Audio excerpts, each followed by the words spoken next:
This is From Hero to Zero, a show about the misconception of the demise of the music industry. We talk to heroes to make sense of the alleged zero, the music business.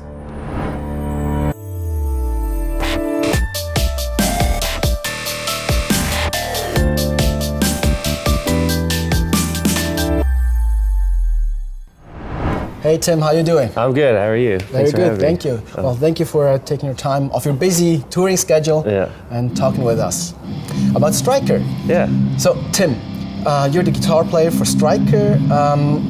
You're touring Europe now with Brainstorm and Primal Fear. And Striker is a relatively new band. You started out in 2008. You joined in 2012, 13. Sorry, you said. Yeah. And so basically, you're a musician who entered the music world after the disruption of the internet. Yes. How do you perceive the music business today? Well, I think the music today is very open. Anyone can get their music out to anyone else in the world now. So I mean, you can be some guy in some basement in LA or something, or wherever in the world, and you can record your music for super cheap these days. You know, all it takes is a few plugins and a computer, and you can record an entire album. And then you can just put it on the internet, and there's no barriers, there's no gatekeepers, there's no one telling you no. You can get your music out, and you can just put it out, and it's easier than ever. And I think it's there's kind of the old guard of the music industry that is kind of resistant to that change because there's no rules. It's almost like the Wild West, you know. It's very almost lawless, and then but it's such a fertile ground for creativity. So I look forward to the whole industry kind of changing and reorganizing, and I think it'll be a better place. Sure.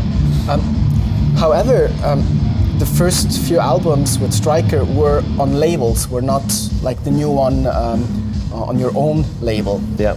What was the reason to still try and get on a label, or work with a label? I think one thing a label does that is really hard to quantify is they're experienced. So Striker, as a young band, signed to a fairly big label like Napalm, and you learn a lot really quick, lessons that maybe you would not learn by yourselves.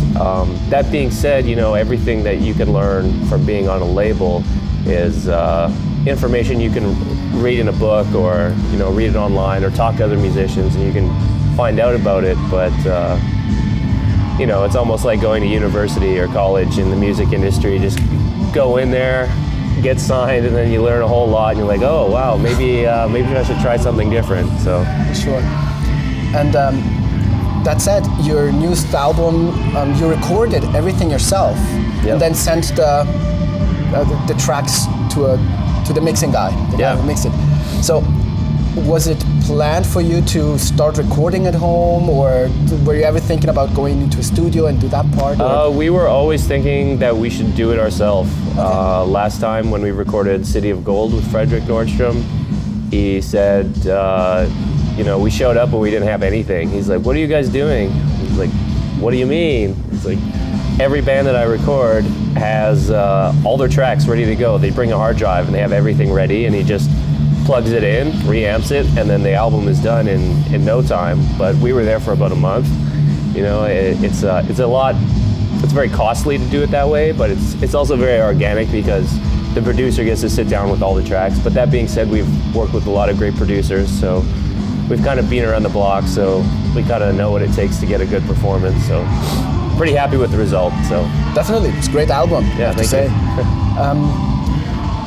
Where did you learn how to record yourself so that it actually can be sellable?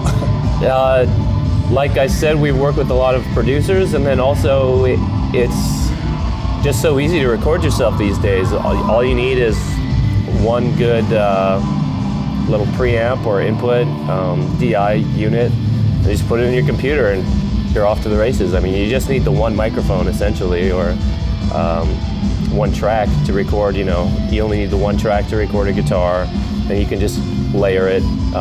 It's very easy. There's tons of information out on the internet, anything you've ever wanted to learn is on YouTube, and there's step-by-step instructions, and it's a wealth of knowledge out there. You just have to go out and look for it. Exactly. I think that's a crucial point, right? You just have to go and look for it. Yeah. And then there are so many tutorials. Yeah. That's a very good point. However, not many musicians, or not all musicians, do that. Yeah. I think it's a lot of work in the end, and I think a lot of musicians, thinking back to, smaller local groups or things like that, the big thing that they're missing is just the effort. It's a lot of work to be a smaller, local band. I mean, we've all done it. Striker, we've been the small local guy, and it is a lot of work. But every step you climb in the music industry, there's a whole new layer of work that goes into it, and a lot of times it's too much for a lot of people to handle. So as a young band, having to learn how to record all your stuff, plus having a day job, plus trying to book shows and print your CD, it can be very overwhelming, especially if you have no experience in doing it. And the information's out there, but like I said, it's a lot of effort to kind of learn all that stuff. And we've been around for a while, so we've kind of learned a lot of those things, made a lot of mistakes, and now we're here. Exactly. So having your own label and doing lots of the things yourself, as you said, it's a lot of work. How do you distribute the workload in the band, or do you also have agencies outside the band who help you with things? How is it managed? Mostly it's us. We are lucky enough to have a good group of partners that we're working with for publicity and helping us get on this tour, for example. But within the band, we kind of all pitch in as much as we can. Adam and myself, we both write a lot of grants and do a lot of the paperwork kind of thing.